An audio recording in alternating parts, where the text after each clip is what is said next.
بەناوی خۆی گەورە و میهرەبان هاوڕێیان و خۆشەویستانی بەڕێز بەخێر بن بە یەکێک لەوانەکانی فێربوونی زمان. هامە شوێنێکی زۆر خۆشە، بەڕاستی زۆر شوێنێکی خۆشە، یەکێک لە منتەقەکانی هەورامان. بەجێەوەی لە خۆم وێنە بگرم وتم ئەمە بدەم نیشانتان و هەروەها کەمێک لەگەڵ یەکە قسە بکەین. خۆشەویستان، ئێمە بۆچی زمانێک فێر دەبین و ئەگەر زمانێک فێربین چەنێ سوودی هەیە بۆمان؟ ڕاستی بۆچی هەندێک کەس زمان فێر دەبن؟ ئەوانەی کە زمانی دووم دەزانن، هەر زمانێک کە لە غێری زمانی خۆتان، یعنی زمانی دایکی خۆتان فێر دەبن، دەڵم پێ زمانی دووم. ئەوانەی کە زمانی دووم یا سێوم یا چوارم دەزانن زۆر تێگەیشتووترن بە نسبەتی ئەوانەی کە نازانن و زووتر دەتوانن لە شوێنێکە ئیشێشتێک پەیداکەن بۆ خۆیان.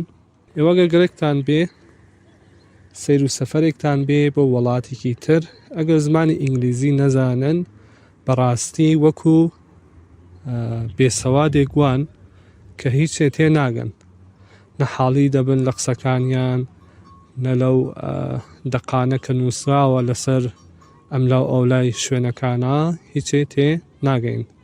هەندێک کەسیش ئەڵێن ئەگەر کەسێ زمانی ئینگلیزی نەزانێت بەڕاستی وەکو بێسەوادێک وایە، هەرچەند بۆ ئەلان شاید وانە بێ، شاید بۆ مەسەن 20 ساڵی تر وابێ.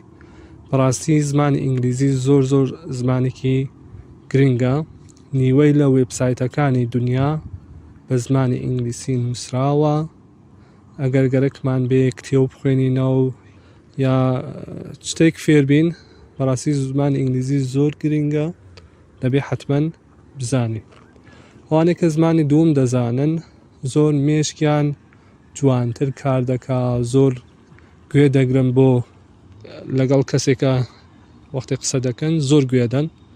ئەمیش زۆر نیشانەیەکی زۆر جوانە لە شەخسیەتە.